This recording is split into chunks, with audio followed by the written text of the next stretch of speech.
Assalamualaikum warahmatullahi wabarakatuh. Saya akan mempresentasikan hasil studi saya di PT Anugrah Teknik Nusantara, yaitu dengan judul perancangan strategis sistem informasi pelaporan online pada pekerjaan lapangan. Nama saya Hadi Ramdhani dengan NIM 1755201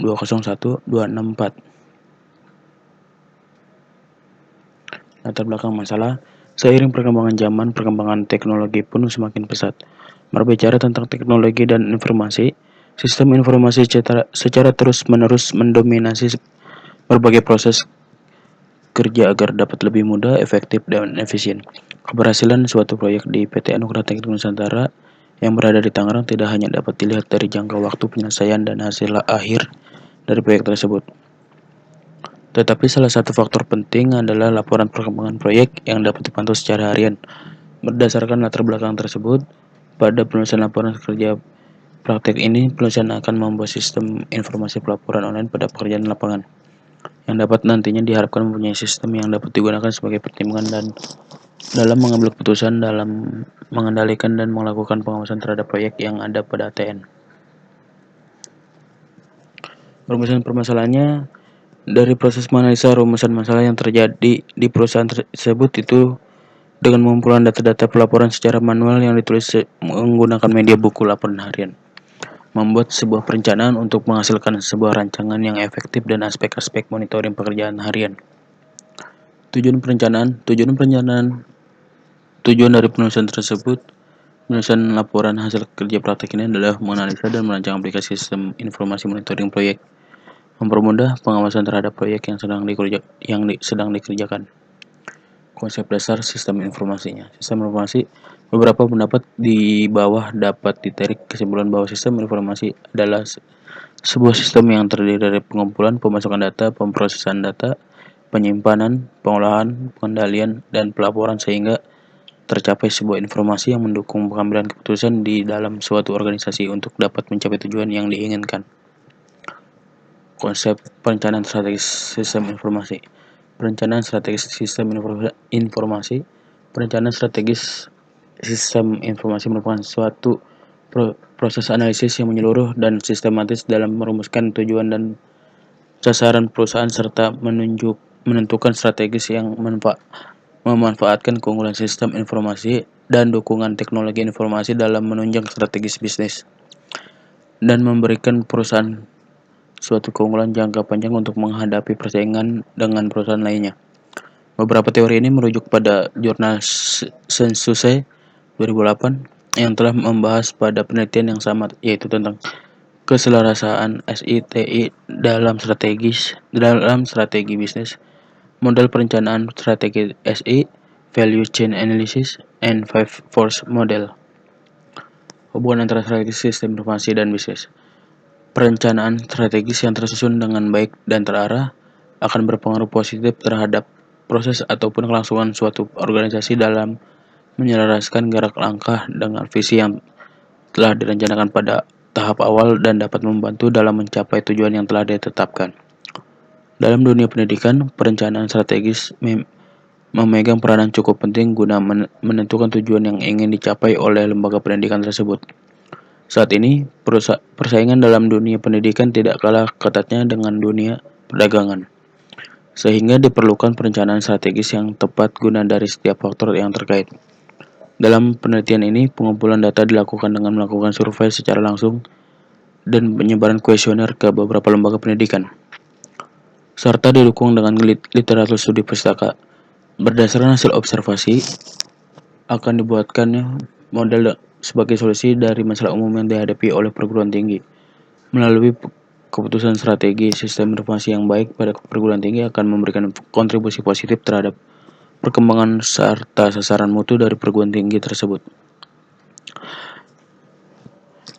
TOGAF metodologi perencanaan strategi sistem informasi TOGAF itu the open group architecture framework adalah suatu kerangka kerja arsitektur perusahaan yang memberikan pendekatan komprehensif untuk desain, perencanaan, implementasi, dan tata kelola arsitektur informasi perusahaan Arsitektur ini biasanya dimodelkan dengan 4 tingkat atau domain: bisnis, aplikasi, data, dan teknologi. Word and Paper. Perencanaan strategis SI atau TI mempelajari pengaruh SI TI terhadap kinerja bisnis dan kontribusi bagi organisasi dalam memilih langkah-langkah strategis.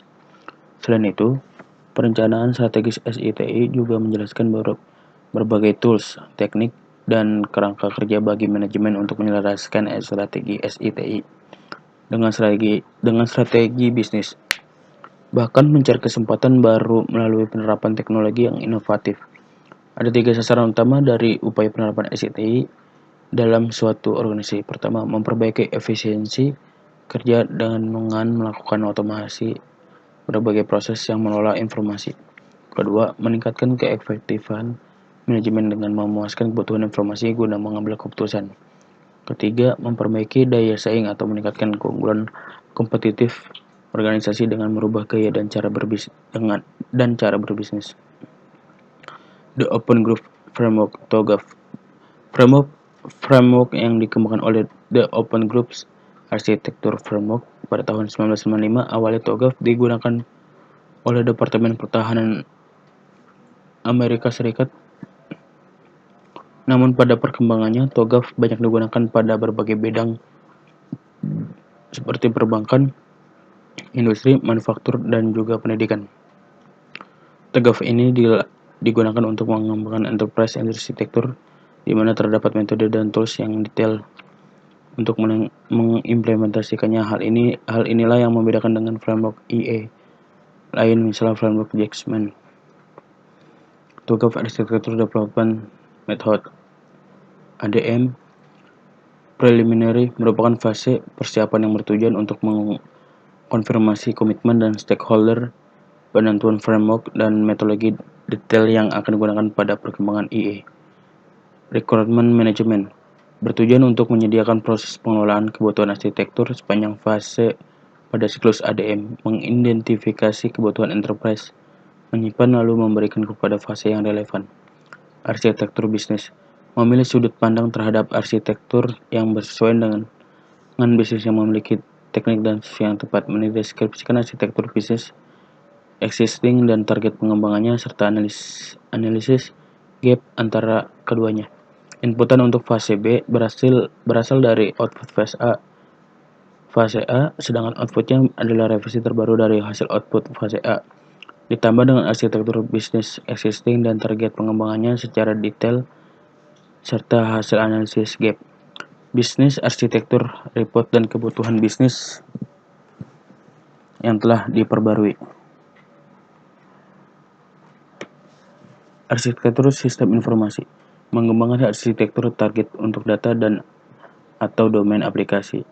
Pada arsitektur data, misalkan untuk menentukan tipe dan sumber data yang diperlukan untuk mendukung bisnis dengan cara yang dimengerti oleh stakeholder.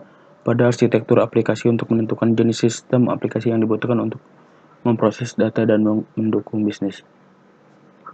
Peluang dan solusi secara umum merupakan fase untuk mengevaluasi dan memilih cara pengimplementasian, mengidentifikasi parameter strategis untuk perubahan, perhitungan cost dan benefit dari proyek, serta menghasilkan rencana implementasi secara keseluruhan. Berikut strategis migrasinya. Perencanaan migrasi bertujuan untuk menentukan implementasi proyek berdasarkan prioritas, dan daftar tersebut akan menjadi basis bagi rencana detail implementasi dan migrasi. Kesimpulan dan sarannya sebelumnya berdasarkan pembahasan dari telah dijelaskan pada bab sebelumnya, maka penelitian dapat kesimpulan sebagai berikut. Sistem laporan monitoring pada siswa di PT masih belum berjalan dengan baik karena masih dilakukannya dengan secara manual, yaitu dengan menyimpan data monitoring pada buku laporan pekerja yang mungkin besar dapat terjadi kehilangan, serta pemborosan dalam penggunaan kertas. Sistem monitoring online berbasis web direkomendasikan dapat membantu guna pendataan laporan di PT Anugerah Teknik Nusantara dan meminimalisir penggunaan kertas serta kehilangan data absensi. Kesimpulan dan sarannya, berikut saran yang dapat saya sampaikan berdasarkan uraian di atas. Dengan analisa dan perancangan yang dijelaskan dalam bab sebelumnya, penulis berharap dapat menjadi acuan perusahaan